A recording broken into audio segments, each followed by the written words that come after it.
Bonjour, je suis maudit, je suis maudite, ça ne marche jamais. Ma vie est un échec permanent, mes histoires d'amour ne vont jamais, mes relations sociales ne sont jamais les bonnes, je suis toujours seule. On peut en rajouter à l'appel. Pourquoi cette vie-là? Est-ce que c'est mon karma de devoir payer? On pourrait épiloguer sur ce que veut dire le mot karma, mais on va se contenter de l'expression. Est-ce que je dois comprendre quelque chose? J'ai pris des livres qui peuvent me renseigner. Il y a cette méthode, positivez, allez-y, croyez-y, faites-le. Je l'ai fait, vous savez, ça marche 3 semaines et puis il n'y a rien à faire. À la saison suivante, ça recommence. Pourquoi ça ne fonctionne pas? Pourquoi ma vie est un échec? Vous remarquerez que lorsqu'on se demande si c'est son karma, on baisse les bras. Lorsqu'on va chercher une méthode qui soi-disant fonctionne parce qu'elle a été écrite par un super spécialiste, très généralement US, et très bon en marketing, reconnaissez-le, et que ça doit fonctionner parce que c'est super positif, qu'il me dit que je dois y croire, que j'ai une valeur, et j'y vais, et je fais les exercices, et ça ne marche pas. J'ai juste oublié de tenir compte de moi, de mes possibles, de mes faiblesses aussi. Ça ne marche pas, ma vie est un échec parce qu'on ne m'a pas appris à la réussir. On peut toujours m'apprendre comment faire pour essayer de faire semblant, comment essayer d'attraper le train en marche en sautant dans le wagon. Je finirai bien pour me casser la figure tôt ou tard, mais il serait peut-être nécessaire de m'apprendre comment ne pas rater le bon train. Pourquoi je ne suis jamais dans le bon wagon? Pourquoi je suis toujours en retard dans la vie? Pourquoi le bonheur me passe devant le nez? Parce que je n'ai pas appris à croire au bonheur. Parce que je n'ai pas appris à croire en moi. Oui, c'est bien beau tout ça, mais comment voulez-vous que je croie en moi? Comment? En regardant cet enfant, ce que tous les livres appellent l'enfant intérieur. Et cet enfant intérieur, faites-en donc un enfant extérieur. Qu'est-ce que je peux vouloir dire par là? Regardez l'enfant que vous avez été, celui qui, mal aimé, a souffert de ce manque d'amour, celui qui, aimé, mais bien mal, a souffert aussi. Que ce soit des parents maltraitants, que ce soit des parents aimants, mais qui voudraient pour vous, qui attendent pour vous, qui rêvent pour vous, et qui vous renvoient donc à l'image que vous n'y arriverez jamais à les contenter, à les rendre heureux. Tout cela fait de vous un enfant malheureux, un enfant pas aimable, qu'on ne peut pas vraiment aimer, donc un adulte qui ratera toujours sa vie, ses histoires d'amour, et parfois aussi sa vie sociale, si on n'a pas appris à se croire fort, à se penser fort, à être sûr de lui, à ne pas douter de lui, à ne pas s'arrêter à ses échecs parce que ce ne sont que des expériences et des erreurs. On vous a appris tout ça. Si vous avez appris tout ça, vous ne seriez pas là à m'écouter, n'est-ce pas? Et oui, toutes ces petites choses, ou ces grosses choses au coup, les coups moraux, les coups physiques, on ne les oublie pas, bien sûr. Ceux-là, on sait tout de suite pourquoi ça ne va pas. Mais il y a aussi ces gens qui devraient aller bien et qui ne vont pas bien. Alors cet enfant sur lequel vous ne pleurez pas, parce que vous n'avez pas de raison de pleurer, parce que vos parents étaient adorables, parce qu'ils vous ont aimé, parce qu'ils ont tout fait pour vous, ou que vous ne pleurez pas, parce que vous avez tellement encaissé dans l'enfance que pour vous en sortir, il a fallu cesser de pleurer et passer au-delà et au-delà et au-delà de ces tas de malamour et de souffrance. Cet enfant-là, imaginez qu'il est là devant vous, dans une rue d'un village, quelque part, comme on en voit en Amérique du Sud en ce moment, un village boueux, dans un caniveau, en haillons, ou bien habillé mais si triste, au bord d'un grand parc. Un enfant triste, un enfant malheureux, dans ses yeux, il y a cette tristesse et ce manque d'amour qui est en vous, il y a ce rêve jamais accompli. Regardez-le, cet enfant. Imaginez-le le plus triste possible, le plus malheureux possible, à vous en tirer des larmes. Vous avez envie de pleurer sur lui, vous auriez envie de le prendre dans vos bras, mais vous ne pouvez pas. Il a des parents, il est inatteignable. Vous ne pouvez que le regarder et pleurer de le voir si malheureux. Regardez cet enfant qui étiez vous et pleurez-le comme s'il était un autre. Pourquoi ?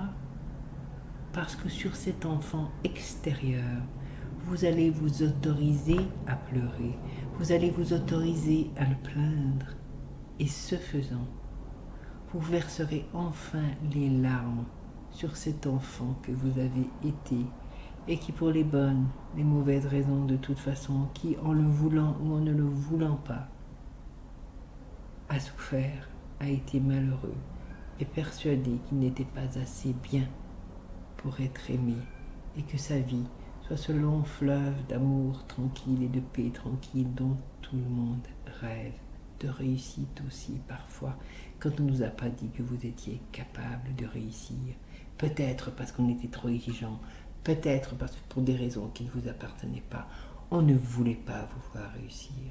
Quelle que soit la raison, regardez cet enfant, libérez toutes ces larmes enfouies en vous sur ce pauvre gosse qui ne mérite vraiment pas ça et que personne ne peut aider et n'a aidé. Je peux vous assurer que ces larmes-là, elles libèrent votre enfant intérieur.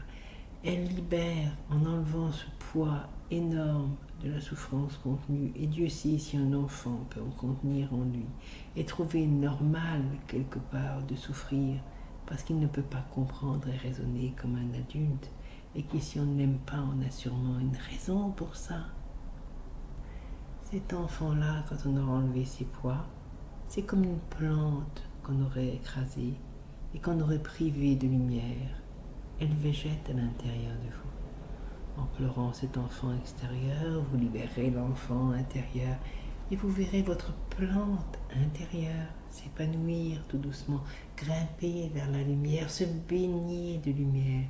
Vous aurez un autre regard sur vous-même, parce qu'un autre regard en vous-même. Vos épaules se redresseront insensiblement et naturellement, sans vous forcer, sans accepter la positive attitude qu'il faut avoir dans les livres et sur les bonnes recettes de vidéos, etc. Je n'aime pas critiquer mes semblables, mais bon, pour certains, ils seront d'accord avec moi, au bout de 10 livres, ils ont compris. Vous verrez que vous commencez à voir le monde extérieur sans le voile qu'il y a sur vos yeux, le voile de votre tristesse. Vous vous rendrez compte que beaucoup vous apprécient. Peut-être que vous ne les voyez pas parce que vous ne voyez, même sûrement que vous ne les voyez pas parce que vous ne voyez que ceux qui ne peuvent pas vous apprécier. Vous ne pouvez voir que des repères que vous connaissez, bien sûr. Ce que vous ne connaissez pas, vous ne remarquez pas. Et là, vous remarquerez. Parce que vous commencerez tout doucement à être mieux en vous-même et plus léger et à vous redresser, à dégager quelque chose de beaucoup plus positif, puisque c'est votre personnalité et qu'elle a autant de valeur que celle de votre voisin. Ni plus ni moins, notre valeur est la même pour tous. Ceux qui m'ont déjà entendu le savent, j'ai ce qu'on appelle la foi. Je crois en notre Créateur qui a créé tous ces êtres humains égaux, la même dose de valeur dans chacun. Ce qui les différencie, c'est leur capacité, le chemin qu'ils ont parcouru dans une vie, dans des multitudes de vies, pour comprendre qu'ils avaient cette valeur. Lorsqu'ils l'ont compris, ils sont sauvés. Ils peuvent avancer.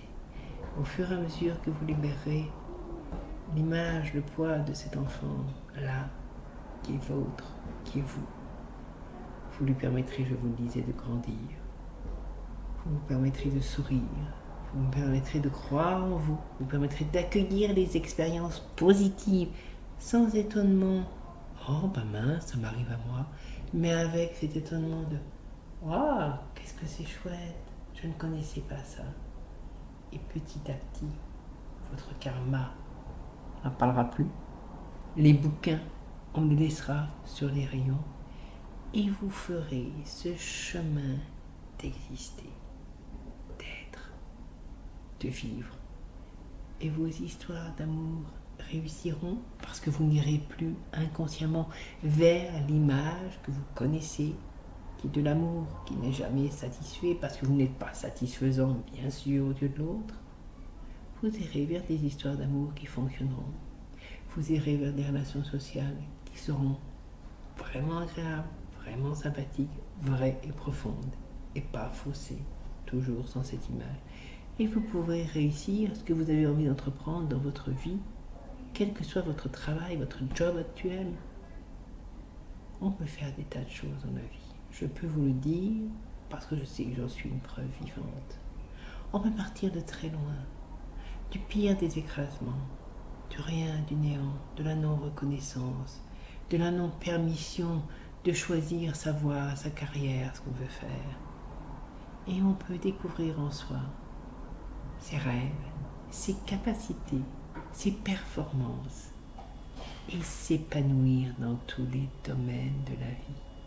Parce qu'on se reconnaît et que nous sommes la seule personne qui pouvons nous reconnaître. Personne d'autre n'est capable de le faire à notre place. Ni nos pères, ni nos mères qui devaient déjà gérer leurs propres enfants problématiques. Ceux qui ont tout misé sur vous avaient sûrement quelque chose qu'ils n'avaient pas eu. Ceux qui vous ont frappé, battu, martyrisé, recraché, avaient eux aussi quelque chose qui n'allait pas en eux. Mais ce n'est plus votre problème. Vous êtes un adulte. Vous avez donné de l'amour à l'enfant que vous étiez. Maintenant, vous allez pouvoir vivre. Il suffit d'ouvrir vos oreilles, vos yeux, votre cœur. N'oubliez pas, regardez cet enfant extérieur, cet enfant si malheureux qu'on a envie de prendre dans ses bras pour le réconforter, mais qu'on ne peut pas, puisqu'il a des parents, qu'il a une vie. On ne peut que rester de l'autre côté du trottoir et le regarder. Et c'est ce qui fait le plus mal. C'est ce qui fait tellement pleurer. Et c'est ce qui libère tellement. Cet enfant-là qui va tout doucement disparaître parce que c'est vous, cet enfant-là, qui disparaît pour laisser la place à ce que vous devriez être devenu depuis longtemps. Est-ce que vous allez enfin pouvoir devenir un adulte qui peut s'épanouir? L'enfant est toujours en vous, mais il n'est plus qu'un souvenir d'enfance. Il n'est plus l'enfant de la souffrance. Il est l'enfant qui s'est construit, que vous avez reconstruit, parce que vous seul êtes le maître de votre vie et de votre destin. Cultivez. Et si vous avez besoin d'aide pour le faire, vous avez besoin de cette oreille pour que cet enfant commence à exister. Vous souhaitez approfondir ça. Vous savez, ça s'affiche. Vous pouvez me consulter via Skype. On trouve toujours un créneau pour s'aider. J'essaie toujours d'aider tout le monde. J'essaie d'avoir, bien sûr, puisque c'est mon travail, ce tarif qui reste un effort. Parce qu'on doit se donner à soi. On doit faire un effort pour soi-même. On se donne une valeur en dépensant de l'argent pour soi, qu'on peut économiser parce que c'est pas beaucoup. Et je sais ce que ça veut dire aussi. Que ce soit moi, que ce soit quelqu'un d'autre, il y a des personnes qui sont sérieuses, qui sont profondes, qui ne sont pas que des racontars de livres pour aider l'autre. N'hésitez pas à vous faire aider si nécessaire, parce que votre vie existe sous la main de la tristesse de l'enfant qui n'a pas pu s'exprimer. Votre vie existe, votre jardin de fleurs existe. Il faut y aller, il faut lui ouvrir les bras et il faut le vivre maintenant, intensément. Plein de lumière et à bientôt.